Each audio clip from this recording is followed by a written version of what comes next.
Habacuc significa alguien que te sostiene en brazos.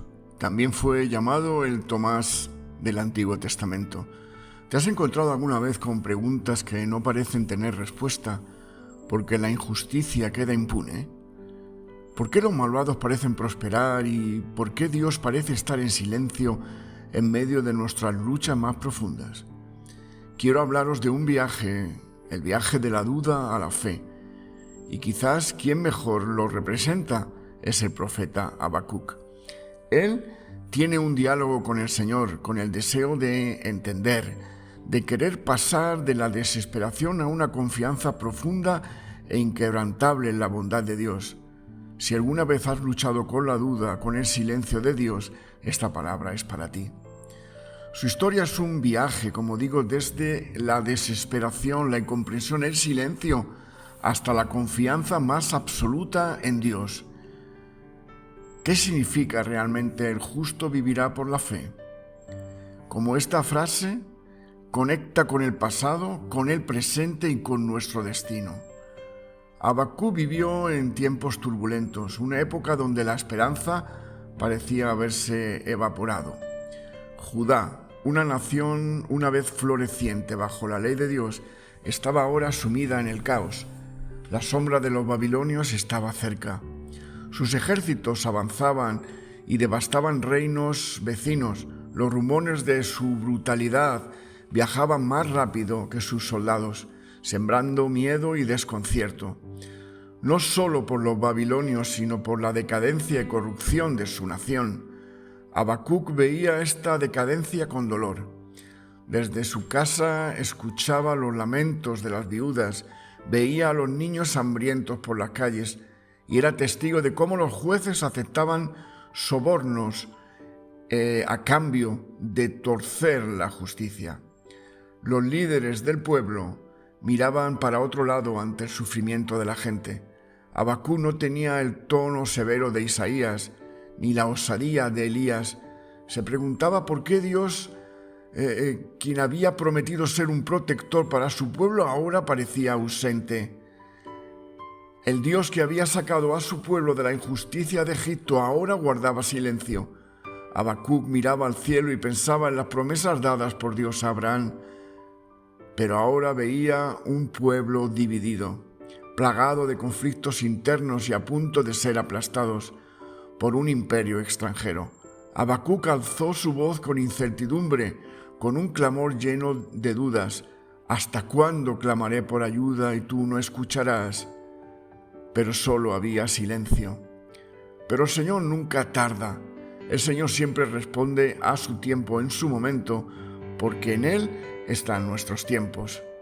Hay que reconocer que en nuestros días hay muchas personas que, ante la injusticia y la maldad que prevalecen en este mundo, se preguntan: ¿por qué Dios no hace algo?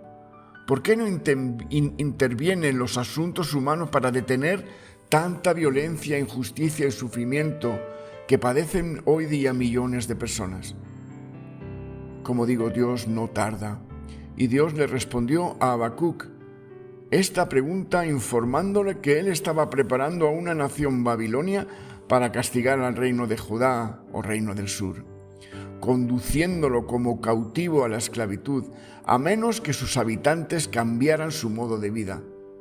Y ahora me pregunto, ¿por qué usaría Dios a Babilonia, que era una nación mucho más malvada y pagana y entregada a la idolatría que su propio pueblo, para castigar a Judá? Pero hay que saber que Judá se había apartado de Dios. Y el Señor es soberano y Él utiliza a quien quiera. Pero también habría una consecuencia para Babilonia, porque el mal nunca queda impune. El profeta sabía que Dios podía intervenir. Sin embargo, Dios responde: haré una obra en vuestros días que no creeréis. He aquí levanto a los caldeos, pueblo cruel e impetuoso, que marcha por la anchura de la tierra, conquistando poblaciones ajenas. Habacuc 1:6. Este plan no era bienvenido por el profeta, que dice: muy limpio eres de ojos para ver el mal y no puedes contemplar impasible el agravio. ¿Por qué miras a esos pérfidos y guardas silencio? Cuando el malvado destruye al que es más justo que él, dice el verso 13. ¿Cómo podía el Dios de la justicia permitir que una nación tan corrupta fuera el medio para castigar a su pueblo? ¿Es esto justo, Señor? ¿Permitir a una nación peor que nosotros castigar nuestras faltas? ¿Eso es lo que tú tienes por justicia? ¡Qué desconcierto! Este plan no tenía sentido. Esto va contra tu propio carácter, Señor. Quería respuestas de Dios, pero esas respuestas tenían que ser entendidas por el profeta, como si le dijeras al doctor: estoy enfermo, pero el tratamiento que me debes de dar es el que yo estimo que debe ser más adecuado, ignorando que Él sabe más de medicina que cualquiera de nosotros. Dios no se ofendió ante la incertidumbre del profeta y le respondió con firmeza: los babilonios serán el instrumento de juicio sobre Judá, pero no se librarán de su propia condena. Su orgullo, su crueldad y su idolatría también serán castigados. Su soberanía trasciende las limitaciones humanas, ni su justicia puede ser medida por criterios humanos. Ahora en el capítulo 2 y verso 1 dice: escribe la visión, escúlpela en tablillas para que cualquiera la pueda leer mientras corre. La respuesta que Dios siempre ha dado, porque en Dios no hay variación, no se somete a tiempo ni a modas. Cualquiera la puede entender aún corriendo, aún pasando de largo, porque es simple y sencilla de entender. Soy un Dios celoso. Que ser cristiano implica también el cumplimiento de sus demandas y también confiar en sus promesas. Implica ser sostenidos por Él para lograr sus propósitos, ser leales y fieles a sus principios, porque fuera de Dios nada somos. Que cuando se vive de espaldas a Dios, la vida es severa. Y ahora quiero hablarte de los tan conocidos 5 ayes de Habacuc. Y el primero, el capítulo 2, verso 6, ay del que aumenta lo que no es suyo. Una cosa es comprar una propiedad y pagar por ella, pero otra cosa bien diferente es apoderarse de ella por la fuerza. El primer ay o lamento es un proverbio sarcástico contra Babilonia de parte de Dios, contra esta nación por querer más y por la ambición de apoderarse de aquello que no le pertenecía, despojando a otros pueblos más débiles.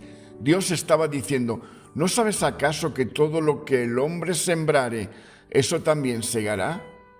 Tú le vas a quitar algo a una nación y alguna otra nación después te lo va a arrebatar a ti, como ocurrió con los medos y con los persas. Verso 9. Ay del que codicia. Un creyente debería tener el deseo de querer agradar a Dios, no el deseo de prosperar egoístamente. El codiciar la propiedad del vecino, codiciar la esposa del vecino, codiciar la riqueza del vecino, está prohibido en la Biblia, es innoble. En el verso 12 y 13, ay del que edifica la ciudad con sangre y del que funda una ciudad con iniquidad. ¿No es esto del Señor de los ejércitos? Los pueblos pues trabajarán para el fuego y las naciones se fatigarán en vano. Nos describe el asesinato y el robo, utilizando el crimen y la violencia. Ese es el método que Babilonia estaba utilizando para la destrucción y era el método de la guerra. La humanidad se ve controlada por el pecado, tiene una naturaleza pecaminosa, así es que ni siquiera puede dirigir su propio camino en la vida, de modo que siempre piensa que está haciendo lo correcto y nunca ha habido una guerra donde los que en ella luchan no hayan pensado que no estaba justificada. Verso 15. Ay del que emborracha a su prójimo y lo embriaga con un cáliz venenoso para recrearse en su desnudez. En el verso 5 Dios dijo que el hombre dado al vino era traicionero, pero lo que estaba diciendo aquí era algo realmente trágico. Ay del que da de beber a su prójimo, es decir, que el alcohol se utilizó como un método para llevar a las personas a cometer actos inmorales, que tienen como consecuencia el derrumbamiento de la moralidad. Pecados como por ejemplo la falta de honradez, el desconocimiento de la verdad o intentar cambiarla, modificarla para un provecho personal. El profeta les acusó de emborrachar a la gente y de pervertir a sus semejantes con el fin de convertirles en personas adictas a la bebida y en alcohólicos de por vida. Es cierto que muchos jóvenes han caído en las redes del alcoholismo y las drogas por los ejemplos que vieron, primeramente en su hogar, pero también por seguir la corriente de los demás, de sus amigos, para no sentirte excluidos del grupo, por el deseo de ser aceptados en ese grupo, para no ser distintos o diferenciarse de los demás, la falta de comunicación, de mantener el diálogo abierto y franco entre los padres con sus hijos, en la mayoría de los casos, la causa por la cual los adolescentes y los jóvenes terminan en situaciones lamentables que podían haberse evitado por falta de diálogo en casa. La mayoría de los jóvenes problemáticos son la consecuencia de un hogar en ruinas, por falta de comprensión, de amor, de respeto, disciplina ejercida con madurez y criterio por padres. ¿Cuántos padres colman a sus hijos de cosas materiales, pero se olvidan de darle el cariño, el tiempo, la calidad, la corrección, marcarle los límites? Un abrazo cariñoso a tiempo puede evitar muchos males. La violencia es otro de los frutos por la ausencia de Dios en una vida, en una sociedad, en una cultura. Dios pone su código moral y ético en aquellos que le buscan y le obedecen y le aman, y más cerca estás del Señor, esos códigos, esos criterios éticos serán más y más y más firmes en las vidas. Versos 18 al 20. ¿De qué sirve la escultura que esculpió el que la hizo? La estatua de fundición que enseña mentira para que haciendo imágenes mudas confíe el hacedor en su obra. Ay del que dice al palo despiértate y a la piedra muda levántate. ¿Podrá él enseñar? He aquí está cubierto de oro y plata y no hay espíritu dentro de él. Mas el Señor está en su santo templo, calle delante de él toda la tierra. El mayor pecado contra Dios es la idolatría, el sustituir a Dios por cualquier ídolo, cualquier cosa que tú ames, que te motive cada día y que ocupe el lugar de Dios en nuestra vida, es un ídolo. Debemos destacar aquí los 3 pasos que observamos como una pauta en la caída o el declive de una nación. En primer lugar, siempre hubo una apostasía religiosa o espiritual, doblez de corazón. Toda la semana apartado de Dios y el domingo el más religioso del mundo entero. El siguiente paso, como consecuencia de la ausencia espiritual, fue el decaimiento de la moralidad y de la sociedad. Y en tercer lugar, como una reacción en cadena, se produjo una anarquía política como consecuencia de estos 2 pasos anteriores. Son las 3 fases o etapas por medio de las cuales algunas naciones desaparecieron de la escena de la historia humana. Parece haber un patrón de conducta de ciertos pueblos que los llevó al ocaso y al final de su existencia. Fíjense Grecia, fíjense Roma, fíjense Napoleón, fíjense la URSS, fíjense todos los totalitarismos. El problema principal nunca fue la anarquía política. El problema principal tampoco parece que habría sido la falta de moralidad.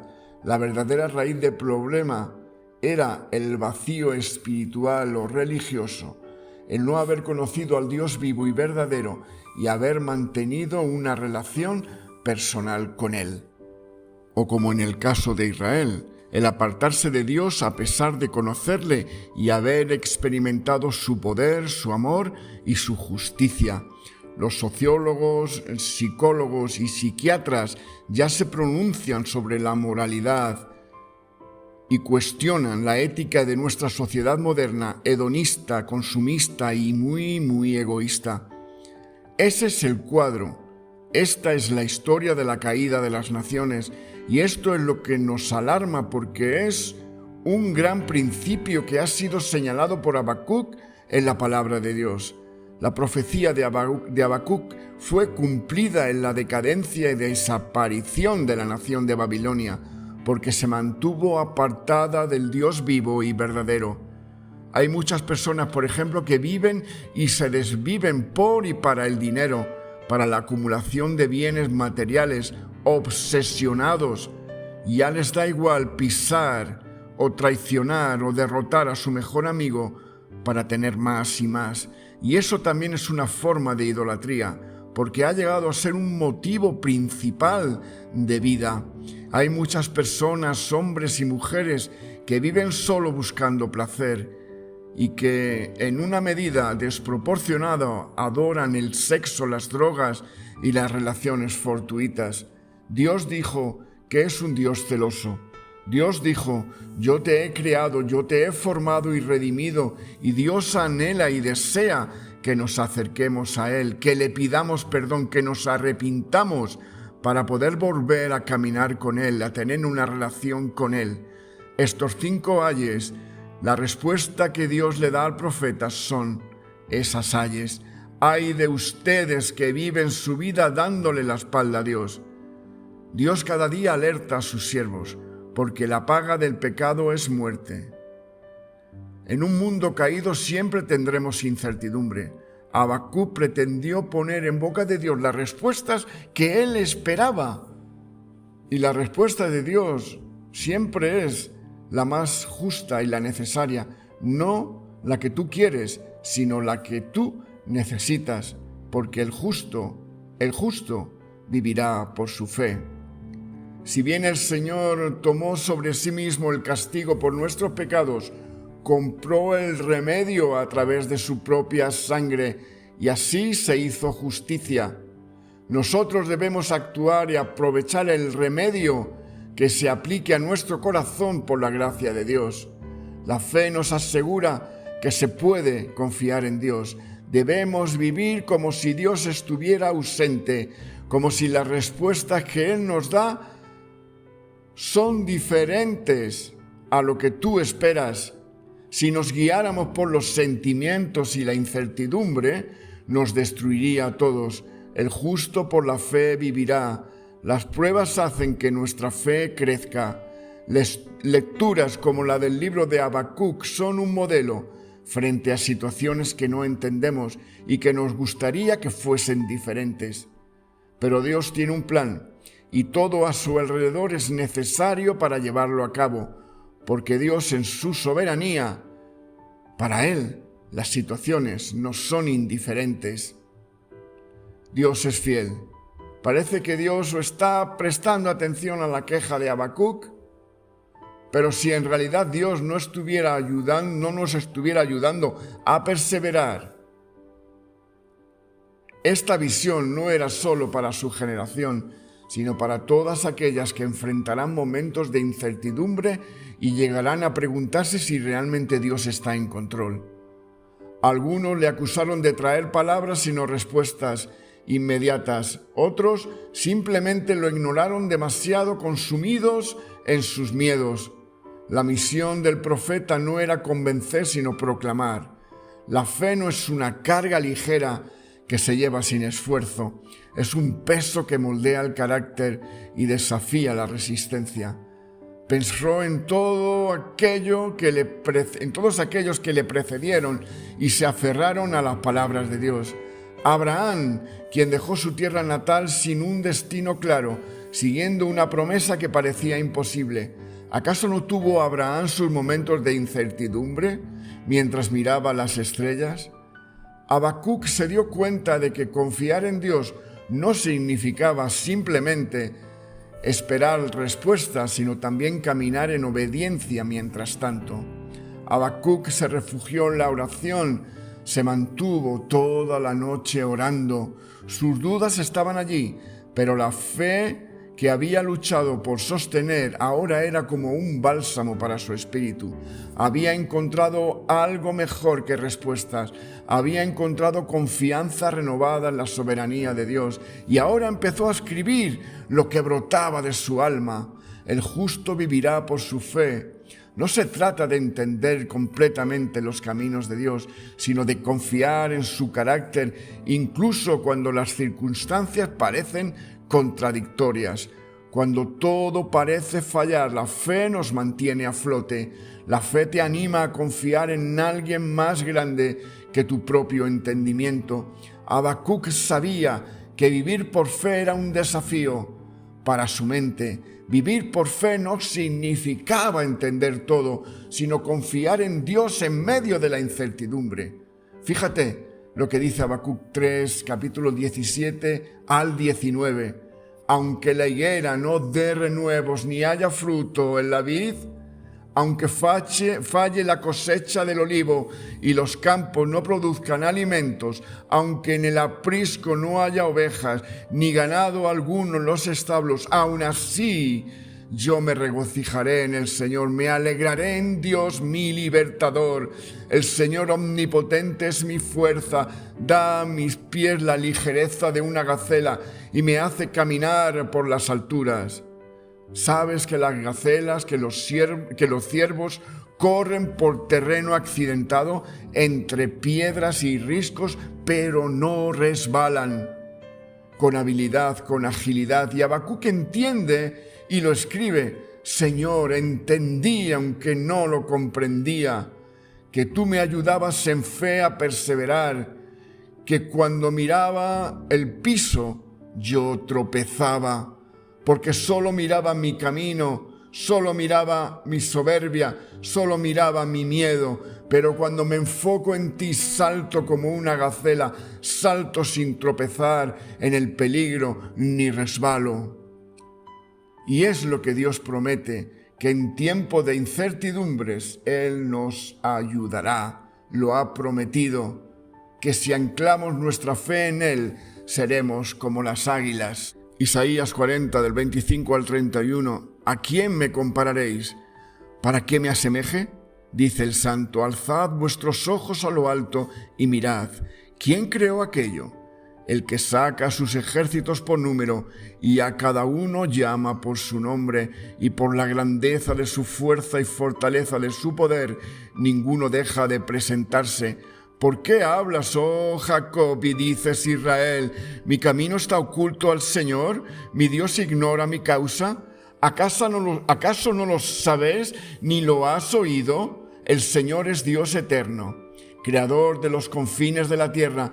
No se cansa ni se fatiga, y su inteligencia es insondable.